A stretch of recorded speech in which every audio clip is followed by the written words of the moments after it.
Jadi 13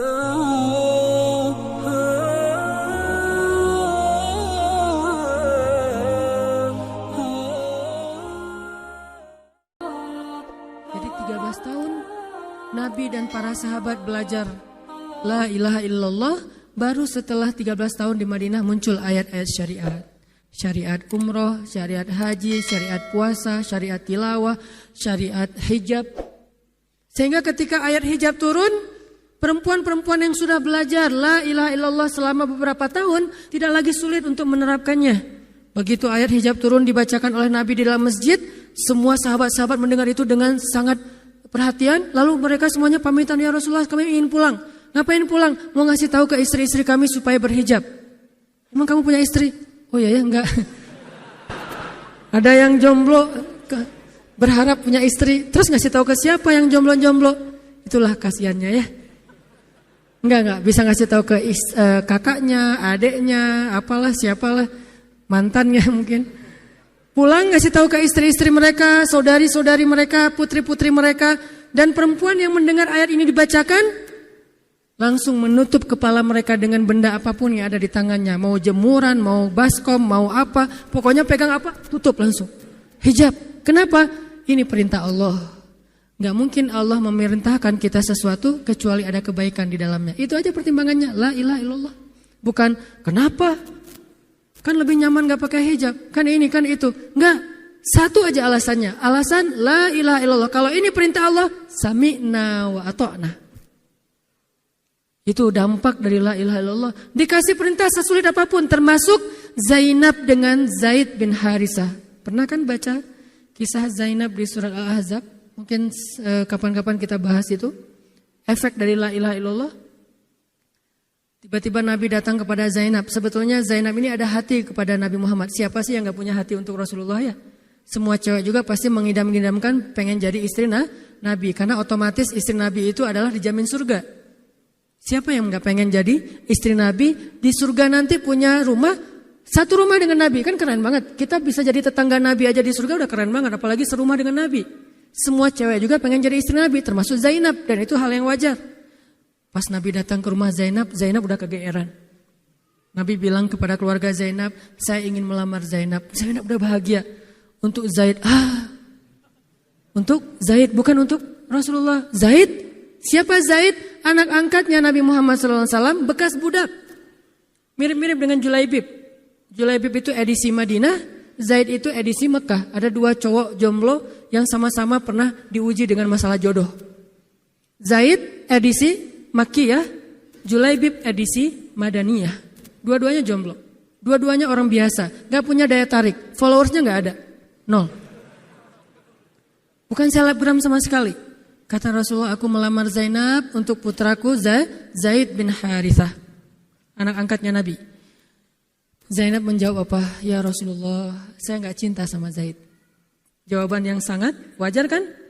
Dan jawaban yang paling sering kita dengar sekarang kan? Maaf ya, aku gak ada perasaan, kita jadi adik kakak aja. Itu kan standar ya? Standar banget lah kayak gitu-gitu. Maaf ya, kita jadi temenan aja. Maaf ya, aku gak ada perasaan apa-apa selama ini. Maaf ya, dan segala macam. Dengan bahasa-bahasa halus tapi nolak intinya. Kenapa gak bilang aja, udah gak usah kesini lagi. Kan jelas sih.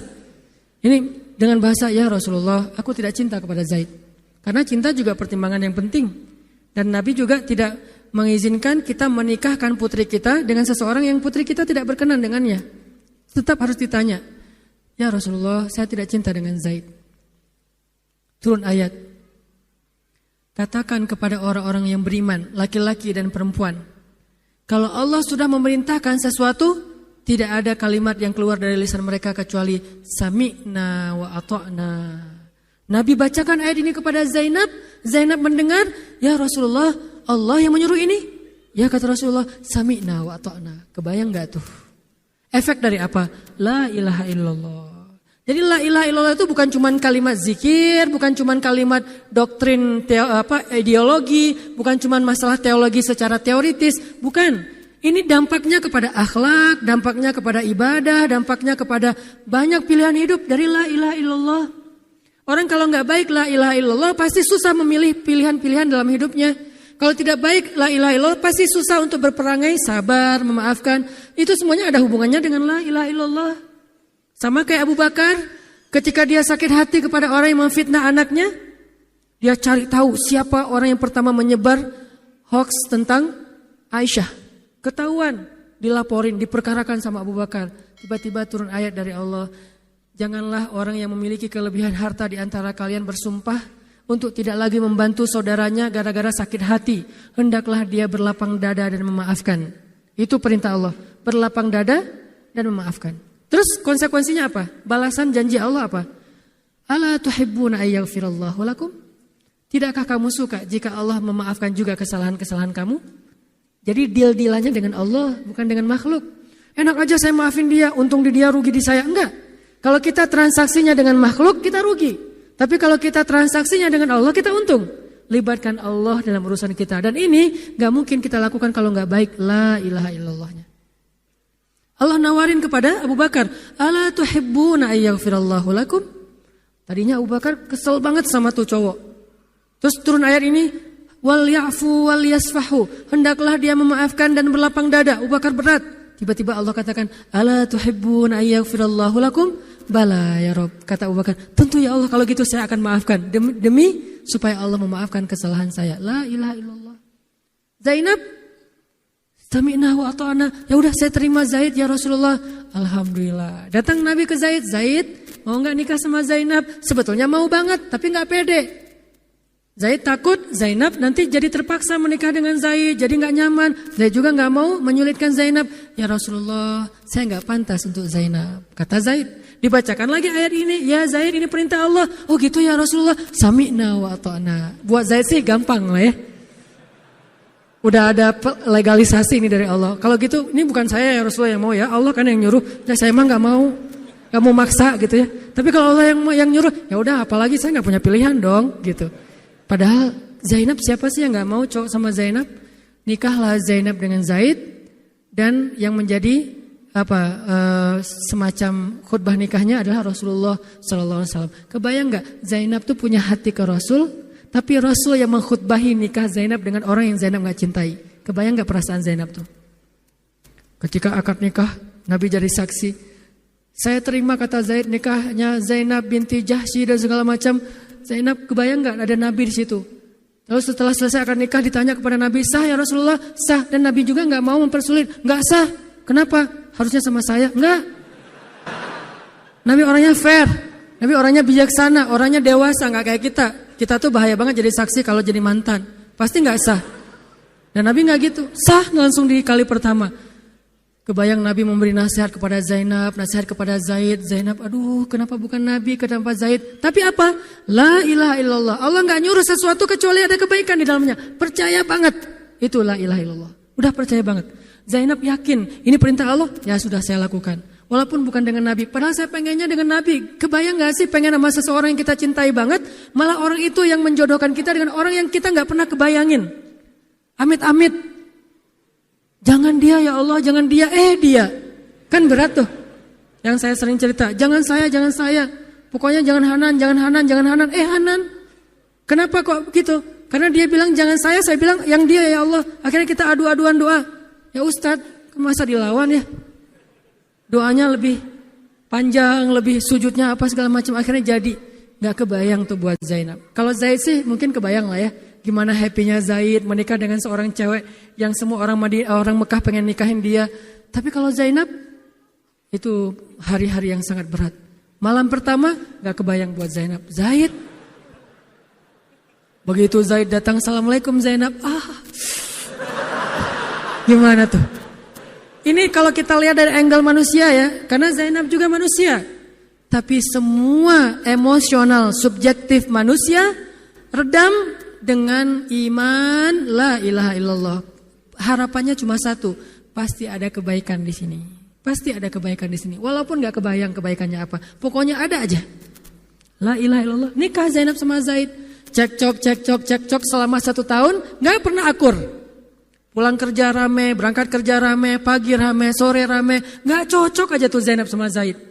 Berkali-kali datang berdua sama ke Rasulullah, ya Rasulullah nasihati kami. Udah dinasihati pulang, rame lagi. Di mobil aja berdua rame, macet apa segala. Ya udah nikmati aja, rame gara-gara macet. Terus aja kayak gitu. Pokoknya selama setahun mereka sering percekcokan rumah tangga.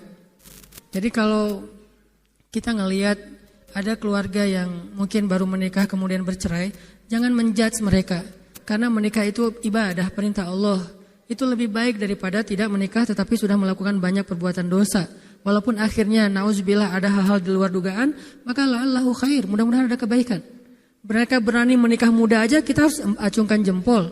Mereka berani menikah muda aja kita harus respect. Kan saya sering bilang no judgment, respect to other kan. Berani mengambil keputusan menikah muda, baru berhijrah udah langsung menikah. Itu bukti dari iman. Kenapa kita menjudge seolah-olah kita lebih baik dari dia? Emangnya kita berani melakukan hal yang mereka lakukan? Gak berani buktinya. Berarti dia lebih baik daripada kita. Walaupun kesudahannya, kalau mereka bercerai setelah menikah baru beberapa lama, ada yang lebih soleh dari mereka juga bercerai baru setahun menikah. Zainab dengan Zaid, dua-duanya dijamin surga. Dua-duanya dijamin surga. Pernikahan mereka cuma bertahan setahun. Setahun kemudian, Zaid datang kepada Rasulullah. Zaid bilang, ya Rasulullah, kayaknya udah gak bisa dipertahankan hubungan saya dengan Zainab. Zaid, sabar. Rasul ketika Zaid mau datang sebetulnya udah dapat bocoran dari Allah. Allah udah ngejapri Rasulullah dalam bentuk ilham. Japrian Allah kan ilham ya. Japrian kita kan WA, itu juga habis kuota gak kebaca-baca. Kalau japrian Allah ke Rasul ilham. Ilhamnya apa? Kalau nanti Zaid datang, nanti baca di surat Al-Ahzab. Kalau nanti Zaid datang kepadamu meminta nasihat tentang Zainab, bilang kepada Zaid, ceraikan istrimu. Kalau udah diceraikan, nanti kamu nikahi Zainab. Ini perintahnya juga berat buat Nabi nih. Kebayang gak sih anak angkat kesayangan Nabi yang selama ini baik banget sama Nabi, tiba-tiba dia punya masalah dengan istrinya, disuruh cerain dengan niat kalau udah cerai nanti dia yang nikahin. Kan gak kebayang tuh buat Nabi. Ditambah lagi orang Nabi itu orangnya ra'afah banget, sangat gak enakan.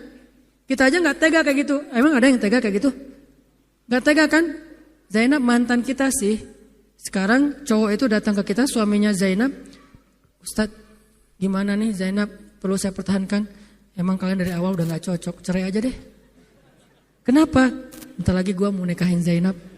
Gak kebayang kan? Kok Ustadz ngomong kayak gitu? Dapat ilham. Berat kan? Nabi itu kayak gitu loh, kondisi emosional beliau yang zulzilu, terguncang. Gimana nih caranya? Saya nggak enak banget, nggak tega banget sama Zaid. Kebayang wajah Zaid polos gitu. Ya Rasul gimana nih? Aduh, mau dibilangin ceraikan aja nggak tega. Mau dibilang pertahan tapi Nabi bilang suruh cerai, Allah suruh ceraikan. Akhirnya Nabi memilih emosionalnya, bukan perintah Allah. Wahai Zaid, tahan istrimu, jangan ceraikan. Padahal kata Allah suruh ceraikan. Lihat beratnya Nabi waktu itu. Akhirnya Zaid pulang, gitu ya Rasul. Ya pulanglah Zaid, Nabi gak enak banget sama Allah. Terus akhirnya Zaid sampai ke rumah, namanya Allah yang nyuruh kan gak bisa dirubah ya. Kun fayakun, cerai juga tuh walaupun Nabi bilang sudah bertahan. Allah marah kepada Nabi. Kata Allah, kamu merasa gak enak kepada manusia, tapi kamu merasa enak kepada saya? Diadu oleh Allah tuh coba, emosional. Nabi langsung sujud, ya Allah ampuni saya benar-benar, saya tahu saya gak enak sama Allah, tapi juga saya gak tega sama Zaid. Kebayang gak sih ya Allah wajah Zaid yang polos kayak gitu, disuruh cerain terus saya nikahin istrinya. Gimana perasaan Zaid? Wahai Muhammad, kamu merasa gak enak kepada manusia tapi enak kepada saya Muhammad. Astagfirullah ya Allah, minta ampun Nabi semalaman. Ini benar-benar gak kebayang sama Nabi. Tapi Allah pengertian lah, tahu Allah Nabi itu bukan mau gak taat sama Allah, cuma emang gak tega banget sama Zaid. Akhirnya Allah ngambil keputusan sendiri, Zaid cerai dengan Zainab. Setelah selesai masa iddah Zainab, Allah katakan, Muhammad sekarang datang kepada Zainab, lamar Zainab. Dengan berat hati Nabi, tok pelan gitu, berharap gak dibukain pintu. Langsung udah ditunggu ternyata sama Zainab. Eng gitu, dibukain pintu. Pas Nabi datang, Assalamualaikum, Waalaikumsalam gitu. Zainab udah punya firasat.